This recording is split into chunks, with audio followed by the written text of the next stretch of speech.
That was a great game. Feels like he's getting in the flow. He's on a bit of a rampage now with these wins. And yeah, it's just feeling like Hikaru's found his rhythm after a slower start. Back to the Catalan.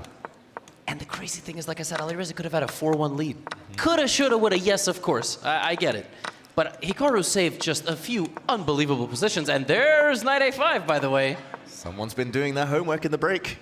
Hikaru has been checking with game review, maybe phone call to his seconds, and look at that white knight, beautifully placed. Can always step back into e5 if need be. There we go.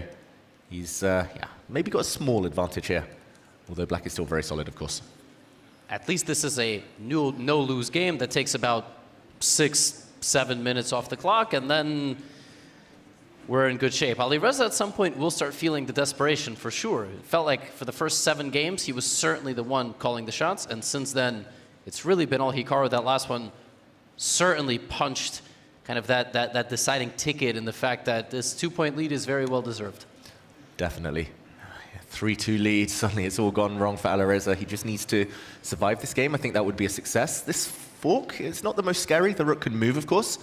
But can Alireza contemplate potentially even taking this pawn in the center? I saw the bar slightly slide in black's favor. The only possible reason is that this pawn is hanging. And when this rook in the corner falls, there's tension. There we go, he grabs it. And we'll see some trades. This is just looking like a draw. This might not go 7 minutes. That being said, I do slightly prefer black's chances with the outside pawns. You go knight c7? Oh, knight c7, though, that is good. That is a way to remove all risk. Yeah, other than knight c7, I'm not sure what you can play with white. Maybe you just play knight c7 or bishop d2 and try to trade somehow. Yeah, it feels like your prediction is going to be right. I think a draw on Hikaru. I think this is where he pauses and doesn't mind a couple of minutes coming off the match clock. Not too much at risk. Knight to f4 would be a slightly worse version, as the black knight would be able to take and capture some things in its path. So knight to c7 would get the bishop pair, and not too much to say, I think. Minimal material left. And Hikaru's not rushing. That's what he's doing. Of course, he sees knight c7, but maybe the ceiling looks much more appealing. And of course, he is up in the match. The less time that is on the clock, the better it is for him. This is 100% his prerogative and ability to do so. Or he is just really just contemplating what to eat after the match. Yeah, either way, it feels like his last black game, yes, there was a bit of bluff involved, yes, some oversights from both sides, but it felt like he solved his opening problems a bit more. At least it was a different type of opening. It wasn't just quite one-sided, static advantage. Here we see the tactics. Knight c7 was met by a different way forward, and okay, the black knight is offside. This was what he was thinking about. No. Fascinating. I didn't even consider the fact that you could go for this. I just thought you're going to suffer that in that endgame. This looks unpleasant, but probably holdable. I highly doubt you're going to lose your knight in any position, although it doesn't look particularly nice. Yeah, you still need to be quick, I think, here with black. Therefore, he attacks the white knight. If the white knight steps back into the center, ideas such as b5 would appear, deflecting the white bishop. The white bishop has a tent built, caging this knight right now. The knight would want to come out, and there we go. The knight is going to get out of the corner there, and he's still a pawn up temporarily with the opposite color bishops. Yes. Yeah, there's going to be a draw any moment, surely. There Knight's it off. is. And winning this would be incredibly impressive on behalf of actually Hikaru. Him failing to defend it would be probably more impressive. Yeah, it's just about Hikaru now. Do you think he's going to sit? He could still play this, even though he's on the defensive side with white. He could play it on for another 50 moves easy. Yeah. Why not? Yeah, he's done it before many times in the SEC.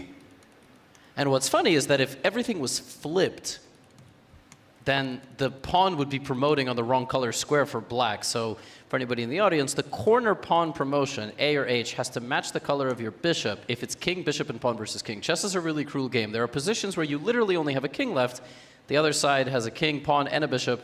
Pawn is on the outskirts. But as long as you make it to the corner first and it's not the right color, you draw the game. Having said all of that, literally none of that applies here. I'm just trying to kill some dead air. This game will go on for quite some time. Alireza will try to win, David, but you're just going to trade a bunch of pawns, and the bishop will save itself the sacrifice for the A pawn. Exactly. Just not enough weaknesses. In these endgames, you need 2 pass pawns, ideally more than 3 ranks apart, 3 files apart. Or you need weaknesses in the opponent's camp. A way in for your king, a second, as well as a pass pawn, a second weakness to attack. Here, I think, Levy, maybe you're going to predict the future. We could see some exchanges. Black create an H and an A pawn. White's king will run to the H file. Yep. The bishop will give up itself for the A pawn. That is exactly right. We're actually nearing that particular situation. Chess is so cruel. You could have king, bishop, 2 pawns versus king, bishop. That's it. But if they're too close together, you can't actually push them through because the bishop would sacrifice itself. It's brutal. Yeah, chess is full of those paradoxes. The pawn is marching, but the white bishop on the diagonal easily controlling everything. The black king moving would be met by the white king stepping back. I'm surprised he allowed this, but still a dead drawn position. The white bishop will plant itself on the g6 square, blocking the black g-pawn, and the white king will stop the a-pawn from marching. This is actually a worst-case scenario because Hikaru could plant the bishop and literally kill so much game time, and Alireza can't finish the game. He would need to probably give up his a-pawn and then maneuver, and then Hikaru could sacrifice a pawn and go another 50 moves, and he will absolutely do that because he's up 2 points. Wow. Cynical but effective, and it's it's something he's done so many times. He actually sacrifices the f-pawn immediately, just in order to plant his bishop on the g6 square. And Alireza, I think he should have hit that offer draw button 4 minutes ago. But Hikaru wouldn't even take it, right? Possibly, but at least ask the question. Yeah. Well, at least then he would know. Just make some quick flurry of moves. Everything's blockaded now. It is a dead draw. Look at Hikaru's body language. He's happy to make those moves. Eat more time off the clock. 46 minutes left. This is what happens when you play against the game clock, right? Like, this happens all the time. It happens in many, many sports, and this will matter. I think when this endgame's okay, they just make a draw. Yeah, Hikaru could easily have eaten enough.